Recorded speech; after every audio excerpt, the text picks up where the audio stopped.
Hujambo na karibu Matukio Daima Habari, na miongoni mwa habari tulizonazo siku ya leo ni pamoja na umoja wa wauza simu, mafundi simu na kompyuta wazinduliwa Iringa. Mwaka huu 2026 kwa kuitwa umoja wa mafundi simu, umoja wa wauza simu, mafundi simu, wa masiki kwa kifupi, mmeeleza kuwepo wa changamoto mbalimbali. Polisi Tabora wafanya operation ya kushtukiza ukaguzi wa vyombo vya moto barabarani. Hapaki hapa mbele hapa. Tunataka leseni halisi, hatutaki au ilishaisha. Ilikuwa imeshaisha hapa. Unaona? Wewe utazunguka naye peleka kituoni mpaka patikane dereva ambaye ana leseni halali.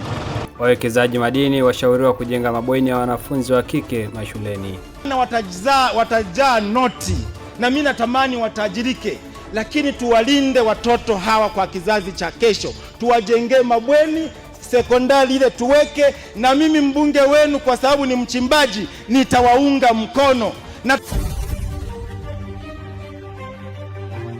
Habari za wakati huu, mtazamaji wa Matukio Daima, karibu katika Matukio Daima Habari. Mimi ni Beldina Majinge na mimi ni Emmanuel Manonga.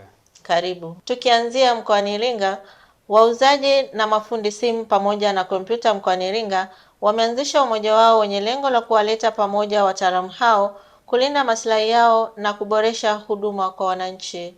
Akizungumza na Matukio Daima, mwenyekiti wa umoja huo Daudi Sebastian amesema kuanzishwa kwa umoja huo kutasaidia wanachama kushirikiana wakati wa matatizo, kutetea haki zao na kuimarisha mahusiano kati ya mafundi, wauzaji na wateja. Tupate taarifa zaidi kutoka kwake Francis Godwin. Wakizungumza kabla ya kufanyika kwa zoezi hilo, viongozi hao wamesema kuwa umoja huo utakuwa na tija katika kuhakikisha kuwa chama hicho kinakuwa na nguvu zaidi. Hapa wanazungumza. Hapa sasa ndo tunakuja kwenye malengo na madhumuni. Tumeamua kuanzisha umoja huu kwa sababu kuna sisi kama mafundi na wauzaji kuna muda mambo yalikuwa hayaendi. Kwa mfano ikitokea sherehe, ikitokea misiba, yani bwana chama anakuwa yani kama kwa mfano kama fundi ikitokea shida inakuwa ni changamoto kwake.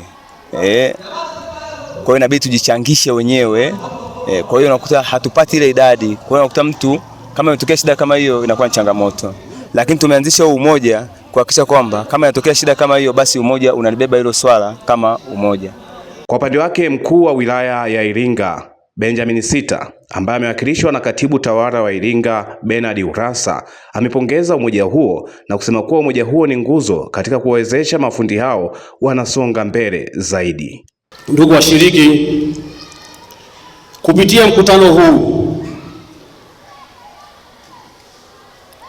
ni matarajio yetu katika ofisi ya mkuu wa wilaya pamoja na serikali yetu kwamba tutajadili mambo mbalimbali ambayo tunaona kama kikundi tunaweza kuyajadili na kuweza kufanya kwa ajili ya kufanya maboresho. Ni matumaini yetu kwamba kila ambalo mtakwenda kujadiliana nalo hapa linakwenda kuzaa jambo ambalo litaboresha kikundi hichi na kuwa mfano katika jamii yetu hii ya Iringa na taifa kwa ujumla. Sifa ya fundi ni kuwa fundi ambaye unaweza kufanya kazi zako kwa weledi, kwa wakati na kuwa mwaminifu. Hivyo kama ofisi ya mkuu wa wilaya tunawasihi mtumie sifa hizo nzuri kuitangaza kwanza Iringa yetu na nchi yetu kwa ujumla. Ni matarajio yetu kwamba tunapojitahidi kufanya kazi zetu bila kujihusisha na matendo ambayo yanakwenda kinyume na uvunjaji wa sheria ya nchi yetu, basi kazi zetu zitazidi kuthaminiwa na tutakuwa mafundi ambao watakwenda katika viwango vingine zaidi. Tumeelewa na ndugu zangu washiriki. Hivyo ni vyema kutojihusisha katika vitendo vyovyote vya rushwa, vitendo vinavyokiuka sheria, kanuni na taratibu za nchi, na vile tuzingatie kwamba nchi yetu ni nchi ya amani, na amani yetu tunatakiwa tuitunze na kuipenda daima. Hata hivyo, katika kikao hichi jeshi la polisi limewakilishwa na mkuu wa polisi wilaya OCD Mkama, ambaye amekuwa na haya. Kutojihusisha na kupokea vitu vya wizi. Msijihusishe kupokea na vitu vya wizi, kwa sababu wanafanya biashara ya simu. Unakuja na kijana ana Samsung S26 Ultra na kwambia mimi nauza shilingi 500,000, lakini ukiangalia bei ya hiyo simu almost kabia milioni 2 na point. Lakini unaipokea hiyo simu ndio unaenda kuiuza. Sasa hilo ni kosa la jinai, na ukikutwa utachukuliwa hatua stahiki za kisheria. Na usimlaumu mtu kwa sababu wewe ulikuwa na uwezo wa kutoa ushirikiano kwa jeshi la polisi kwamba kuna mteja amekuja hapa ananiuzia simu fulani, lakini mimi kwa bei yake hii. Hapana. Sisi kama jeshi la polisi tutaangalia namna bora ya kukulinda wewe na namna bora ya kuweza kulishughulikia hilo swala bila kukuletea wewe madhara. Kwa hiyo ni vema mkawa mnatoa taarifa kwa wakati sahihi pindi unapoona kabisa na unaposhuku hiki kitu ni cha wizi, kwa sababu akikuuzia ukapokea, sisi mwisho wa siku tukija kukuta nacho tutaamini kabisa wewe ndio mhusika kununua kitu cha wizi au wewe ndio uliofanya hilo tukio. EWURA wametoa wito kwa mafundi simu kuhakikisha kuwa wanatumia umoja huo kama chachu. Mwingine ana chumba kimoja na soketi hii moja ndani ya chumba. Kuna friji, kuna jiko, kuna TV, kuna decoder, kuna tuner, hata na radio na pasi pia. Hivyo vyombo vyote katika hiyo extension cable, ukishika cable ile unasikia inapata moto. Njia nyepesi ya kugundua au kuepuka chochote kinachopata joto, kinachopata moto, jiko au pasi, kinapashwa kiwe na soketi yake. Tena umeme usiuchukulie kwenye extension, chomeka moja kwa moja kwenye soketi ukutani. Mimi ni Francis Godwin. Asante sana Francis kwa taarifa hiyo kutoka mkoani Iringa. Na tukielekea mkoani Tabora, kamanda wa jeshi la polisi mkoa wa Tabora, kamishna msaidizi wa polisi Twaha Lulengelule ameongoza operation ya kushtukiza ya ukaguzi wa vyombo vyote vya moto katika barabara ya Tabora Kigoma, maeneo ya kata ya Chemchem Tabora mjini, huku akisisitiza madereva kuzingatia sheria za usalama barabarani pamoja na kuwachukulia hatua waliobainika kuwa na makosa yasiyovumilika. Tupate taarifa zaidi kutoka Tabora. Ingia dereva, ingia askari hapa, aende kituoni likakaguliwe vizuri. Habari za abiria. Tunafanya ukaguzi wa kukagua vitu mbalimbali kwenye mabasi, lakini magari mengine, lakini kubwa kabisa ni kupima madereva ulevi. Kwani ni moja ya chanzo cha ajali ni ulevi. Kwa hiyo zoezi hili ni endelevu katika mkoa wa Tabora. Tumeanza sasa hivi kupima mabasi, magari makubwa na magari madogo. Dereva yote ambaye atakuwa ni mlevi tutachukua hatua kali kabisa kufikisha mahakamani, lakini na kufungia leseni yake. Kwa hiyo abiria anatakiwa safari njema, lakini endapo kama kuna mwendo kasi basi namba zetu zipo, mtujulishe tuchukue hatua. Leseni hana? Hana hata leseni. Iko wapi? Namba zake? Mbona haina lata? Lata imekwisha. Lata wanasema alikuwa anafuatilia, lakini anafuatilia kwa nini gari inaingia kazini kati lata haina? Leseni yako? Hapa. Iko vizuri? Leseni iko vizuri. Sawa. Tutaanzia mpaka saa 6. Mvute aje. Apake hapa mbele hapa. Tunataka leseni halisi, hatutaki au ilishaisha. Ilikuwa imeshaisha hapa. Unaona? Wewe utazunguka naye peleka kituoni mpaka patikane dereva ambaye ana leseni halali. Upime kwanza kilevi hapa. Ana ngapi? Haya. Lakini hata ruhusiwa mpaka patikane dereva mwingine ambaye ana leseni ndio itatoka. Wapime wote hao. Pime na huyu aliyekuwa amelala. Hana kilevi. Haya magari yasitoke. Huyu hana leseni, gari ipaki. Kwa nini unampa dereva ambaye hana leseni? Wote dereva na mwenzake na wote. Chukua wote, weka waende mahabusu. Alkoholi 109. Tunakupima sasa hivi una kilevi 109. Wewe upaswi kuendesha gari la abiria. Rudisha gari, atafuatana dereva mwingine ambaye hana kilevi aweze kupeleka abiria. Wewe utachukua hatua kupeleka kituo cha polisi kwa taratibu zaidi. Huyo alikuwa anaendesha gari hana leseni. Huyo alikuwa amelala. Na kuuliza kwa nini umempa fundi badala ya wewe dereva? Huyu ulikuwa unafanya kazi gani? Mimi nilikuwa pembeni. Kwa nini ukae pembeni na wewe ndio kazi yako kuendesha gari? Wewe si ndio dereva? Mimi ndio dereva. Umempima huyu? Leseni yake? Unasikia mkuu? Labda nieleze. Chukua dereva huyu, gari iko wapi? Haya, DTO, chukua peleka mahabusu. Asante sana kwa taarifa hiyo kutoka mkoani Tabora, na sasa tunaelekea mkoani Geita ambapo mbunge wa jimbo la Chato Kusini Pascal Lutandula amemwomba waziri wa madini Anthony Mavunde kushirikiana na wawekezaji wa sekta ya madini kufanikisha ujenzi wa mabweni katika shule ya sekondari Makurugusi na Buziba ili kupunguza changamoto zinazowakabili wanafunzi wa kike, hususan kusitisha masomo kutokana na umbali kutoka nyumbani hadi shuleni. Lutandula ametoa ombi hilo wakati wa ziara ya waziri Mavunde katika jimbo la Chato Kusini mkoani Geita, ambapo alifika kukagua shughuli za uchimbaji wa madini pamoja na kujionea maendeleo ya mradi mbalimbali ya maendeleo inayotekelezwa katika eneo hilo, ambayo kabla Yesu hajarudi tunaweza tukaachiwa mashimo, wananchi wangu hao wakabaki kuyaangalia. Ombi langu kwa serikali, ombi langu ni waombe wawekezaji wote mnaowekeza Msasa, mnaowekeza Makurugusi, muweke kipaumbele kwenye kuzalisha elimu.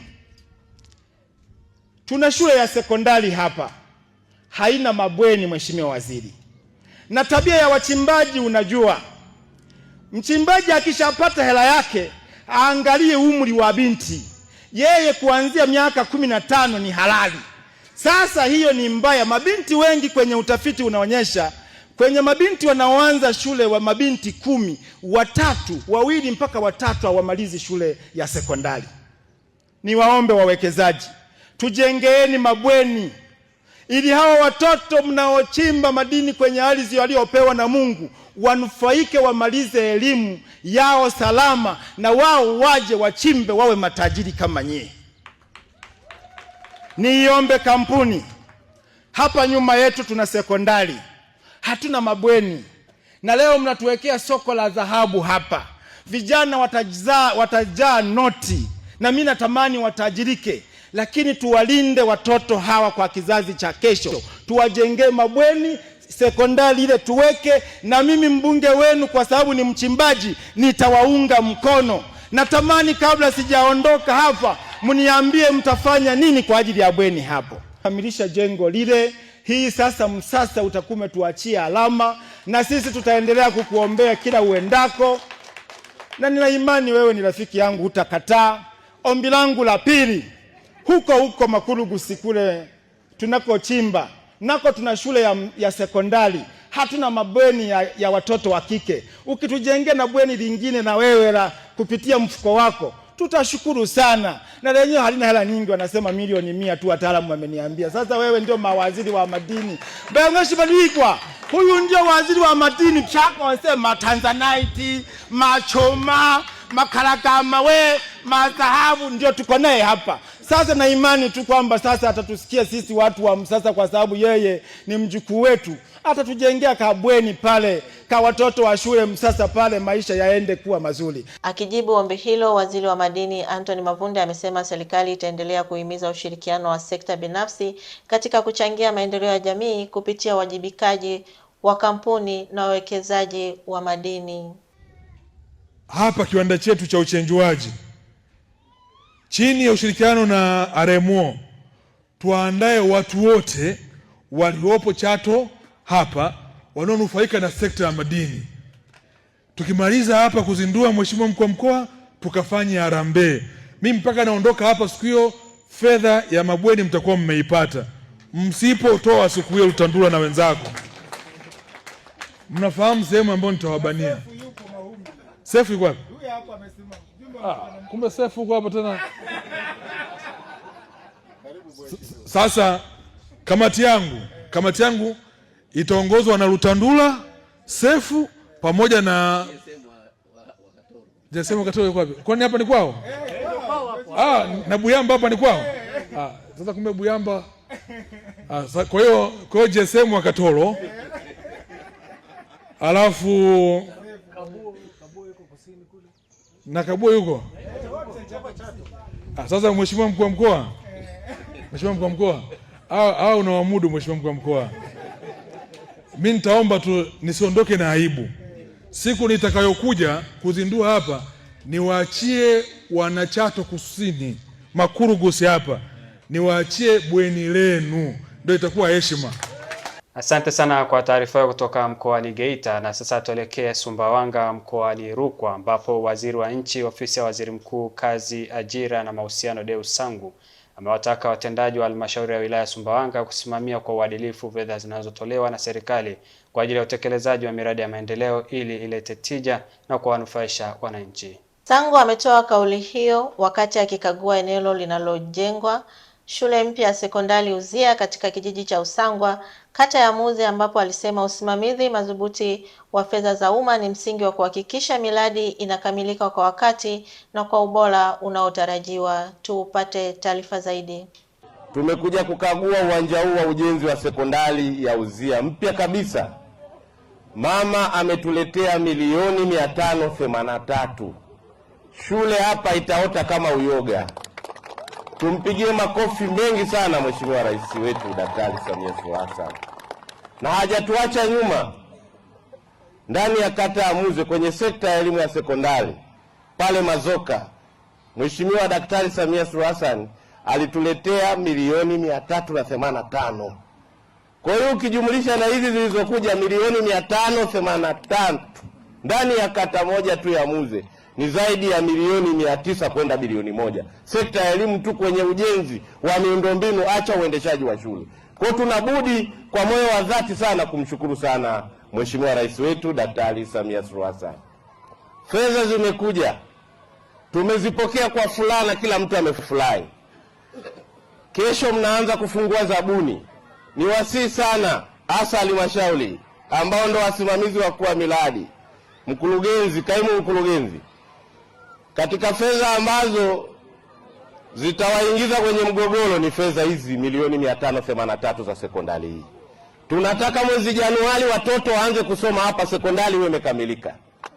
Hatutaki kisingizio chochote kile.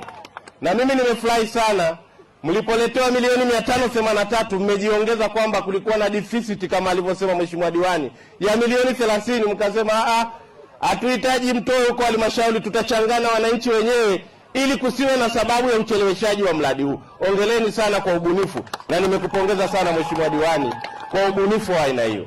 Ziara ya kuja kukagua sekondari nitakuja mara nyingi zaidi. Kila nitakapokuja jimboni nitakuja kukagua mradi huu kuhakikisha kwamba natia chachu na hamasa mradi huu ukamilike kwa wakati, ili mwezi wa kwanza kama ilivyokusudia kidato cha kwanza waanze kusoma hapa. Na uzuri Ntila amesema hata shilingi haitaibiwa. Na Ntila akisema haibii ni kweli, hata nia haitapotea. Ni mtu makini, ni mtu akisimamia jambo analisimamia kwa moyo wake wote.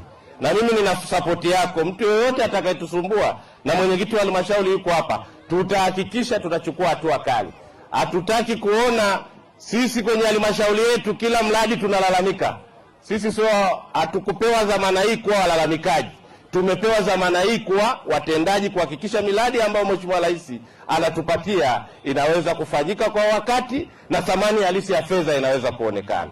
Naam, taarifa hiyo kutoka jijini Dar es Salaam ndio inatufikisha mwisho wa taarifa yetu ya habari kwa siku ya leo, lakini kabla hatujahitimisha tutizame tena muktasari wake. Hujambo na karibu Matukio Daima habari, na miongoni mwa habari tulizonazo siku ya leo ni pamoja na umoja wa wauza simu, mafundi simu na kompyuta wazinduliwa Iringa. Mwaka huu 2026 kwa kuitwa umoja wa mafundi simu, umoja wa wauza simu, mafundi simu, wa masiki kwa kifupi, mmeeleza kuwepo wa changamoto mbalimbali. Polisi Tabora wafanya operation ya kushtukiza ya ukaguzi wa vyombo vya moto barabarani. Hapaki hapa mbele hapa. Tunataka leseni halisi, hatutaki au ilishaisha. Ilikuwa imeshaisha hapa. Unaona? Wewe utazunguka naye peleka kituoni mpaka patikane dereva ambaye ana leseni halali. Wawekezaji madini washauriwa kujenga mabweni ya wanafunzi wa kike mashuleni. Na watajaa noti, na mimi natamani watajirike, lakini tuwalinde watoto hawa kwa kizazi cha kesho. Tuwajengee mabweni sekondari ile tuweke, na mimi mbunge wenu kwa sababu ni mchimbaji nitawaunga mkono. Asante sana mtazamaji kwa kuwa pamoja nasi kuanzia mwanzo wa taarifa yetu ya habari mpaka sasa tamati. Usiache kutufuatilia katika mitandao yetu ya kijamii kwa jina moja la Matukio Daima. Ulikuwa na mimi Emmanuel Manonga na mwenzangu Berdina Majinge. Uwe na wakati mwema. Karibu Iringa, karibu LM Lodge. Hapa ndipo penyewe. Vyumba vyetu ni kiwango cha gharama nafuu zaidi. LM Lodge hapa ni free wifi, kifungua kinywa zaidi ya nyumbani, maji ya moto wakati wote, parking ya uhakika na ulinzi kama jeshini. LM Lodge tunapatikana Kichangani, Iringa mjini. Tupigie simu namba 0745820310 ama 0678886657. LM Lodge, hapa ni comfort zone. Rafiki yangu Jeni, mambo? Afu siku hizi nakuona huna furaha kabisa toka umemaliza hicho kidato cha 4. Shida ni nini rafiki yangu? Shogangu Halima, mwenzangu una kazi, mimi nahangaika siku zote, sina hata ajira shogangu. Yaani hata genge lenyewe tu sina. Na una smartphone kabisa unaenjoy, afu unasema kazi huna kweli? Shogangu, nifanyeje mie? Kuna watu wanaitwa Isadukilo Entrepreneur. Kwani hujawasikia hao? He? Isadukilo? Ni sahihi kabisa. Kampuni ya Isadukilo Entrepreneur inayojishughulisha na uwakala mkuu wa lipa kwa M-Pesa imekufikia. Nafasi zinazohitajika ni wakala wa mauzo na keshia. Sifa za kijana anayehitajika awe amehitimu kidato cha 4 ama zaidi, awe na miaka kuanzia 18 na kuendelea, awe na simu janja, smartphone na awe Mtanzania mwaminifu, awe na namba ya NIDA ama kitambulisho cha NIDA. Kumbuka, ajira hii ni kwa kijana yeyote ndani ya mikoa yote ya Tanzania. Tuma maombi yako kupitia barua pepe ya isadukilo@gmail.com ama WhatsApp au kupiga simu namba 0757922555 au 0795742927. Pia waweza kufika ofisini kwetu, tupo jengo la Embala Sasa mjini Iringa, mkabala na hazina ndogo. Halima rafiki yangu, hakika Isadukilo amerejesha furaha yangu. Habari ndo hiyo ndugu yangu. Habari ni Isadukilo Entrepreneur, ajira nje, fursa kiganjani mwako. Nikwambie kitu mtazamaji wa Matukio Daima. Clock Tower Kefu ni moja tu. Tofauti ya Clock Tower Kefu na sehemu nyingine ni moja. Kwanza Clock Tower Kefu wahudumu wake ni wacheshi, lakini huduma zao ni bora kuliko, lakini kubwa zaidi kwamba vitu vyao vyote vinavyouzwa Clock Tower Kefu ni bei nafuu kuliko. Usiulize wapi kefu nzuri, uliza tu Clock Tower Kefu. Clock Tower Cave. Tupo jirani na mnara wa saa katikati ya mji wa Iringa. Tupo wazi kuanzia Jumatatu hadi Jumapili. Tupigie simu namba 0677220022 au 0657366667. Clock Tower Cave Iringa, ladha inayounganisha wapenzi. Ndio, Clock Tower Cave, home of delicious meals.